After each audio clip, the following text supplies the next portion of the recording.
रात्रीच्या वेळी प्रवाशांना सेवा देणाऱ्या रॅपिडो चालकावर नागपुरात झालेला हल्ला आणि लुटमारीची घटना ताजी असतानाच नागपूर पोलिसांनी या प्रकरणाचा अत्यंत वेगाने छडा लावला आहे। पारडी पोलीस ठाण्याच्या हद्दीत एका रॅपिडो चालकाला अडवून लुटणाऱ्या 2 सराईत गुन्हेगारांना पोलिसांनी अवघ्या काही तासातच जेरबंद केलं आहे। मिळालेल्या माहितीनुसार संबंधित रॅपिडो चालकाने एका महिला प्रवाशाला तिच्या इच्छित स्थळी सुरक्षित सोडले होते। त्यानंतर परतत असताना उमियाधाम मंदिराजवळ दबा धरून बसलेल्या काही गुंडांनी त्याला अडवले। रॅपिडो चालकाला बेदम मारहाण करत त्याच्याकडील मोबाईल आणि रोख रक्कम हिसकावून आरोपी पसार झाले होते। या घटनेची माहिती मिळताच पोलिसांनी तपासाची चक्रे फिरवली। परिसरातील सीसीटीव्ही फुटेजची कसून तपासणी झाली। सायबर ट्रॅकिंगच्या माध्यमातून पोलिसांनी दोन्ही आरोपींचा माग काढला। या तपासाच्या आधारे पोलिसांनी वाठोडा परिसरातील रोहित रहांगडाले आणि समीर लांबट या 2 सराईत गुन्हेगारांना ताब्यात घेतले आहे।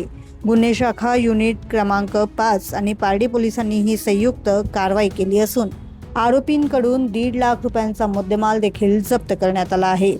या संपूर्ण कारवाईबाबत आणि तपासाच्या तपशिलाबाबत माहिती देत वरिष्ठ पोलीस निरीक्षक विनायक गोल्ले सांगतात, पारडी पोलीस स्टेशन अंतर्गत उमियाधाम रोडवर एका रॅपिडो चालकाला मारहाण करून लुटल्याची घटना घडली होती।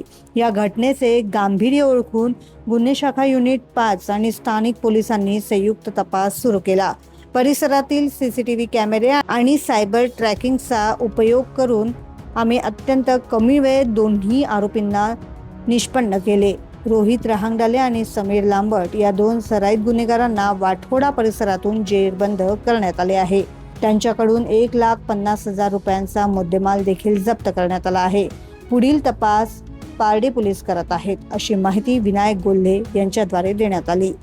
क्राइम ब्रांच युनिट क्रमांक 5च्या पथकातील हवालदार गणेश ठाकरे आणि यांना मिळालेल्या माहितीच्या आधारे दिनांक 9 तारखेला संध्याकाळी 6-6:30च्या सुमारास यातील जो फिर्यादी आहेत अथर्व गौरीशंकर मस्के वय 21 वर्ष, राहणार सर्च टाउन, वैष्णोदेवी नगर, पोलीस ठाणे भांडेवाडी, हे रॅपिडो वाहन चालवतात।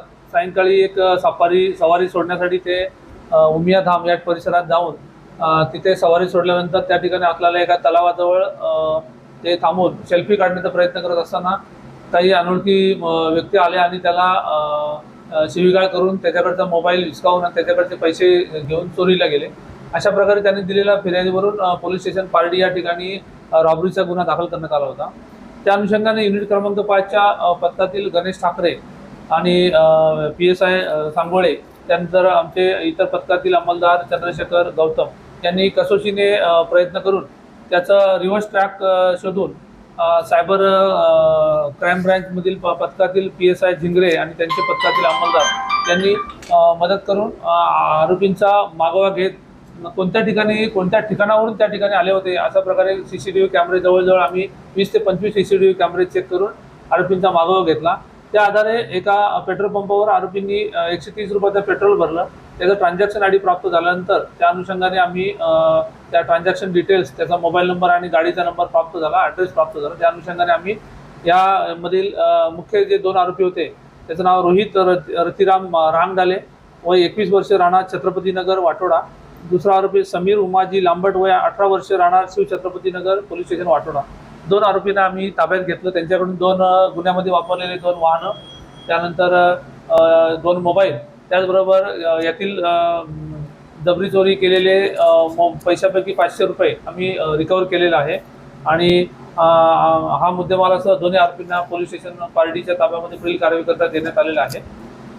अशा प्रकारे ही महत्त्वाची रॉबरी वरिष्ठ अधिकारी माननीय पोलीस आयुक्त डॉक्टर रवींद्र कुमार सिंगल सर यांच्या मार्गदर्शनामध्ये joint CP sir, additional CP crime sir, DCP detection Makanikar sir, ACP crime Shri Abhijit Patil sir यांच्या मार्गदर्शनामध्ये आणि आमच्या युनिट क्रमांक 5च्या पथकातील PSI सांगळे, त्यानंतर हवालदार गणेश ठाकरे गौतम, त्याचबरोबर सायबर युनिटमधील PSI झिंगरे आणि त्यांचे पथक यांनी आम्हाला सायबरची तांत्रिक मदत पुरवल्यानंतर हा गुन्हा उघडकीस आणण्यामध्ये आम्हाला यश मिळालं आहे। दोन्ही आरोपींना आम्ही पुढील कारवाई करता पोलीस स्टेशन पारडीच्या ताब्यात दिलेला आहे। पोलिसांच्या या तत्परतेमुळे आणि आधुनिक तंत्रज्ञानाच्या वापरामुळे दोन्ही आरोपी अवघ्या काही तासात गजाआड झाले आहेत। या धडाकेबाज कारवाईमुळे गुन्हेगारांवर पोलिसांचा वचक निर्माण झाला असला तरी रात्रीच्या वेळी शहरात सेवा देणाऱ्या वाहन चालकांचा सुरक्षेचा मुद्दा या घटनेमुळे पुन्हा एकदा ऐरणीवर आला आहे। क्षितिजा देशमुख, lokmat.com, नागपूर।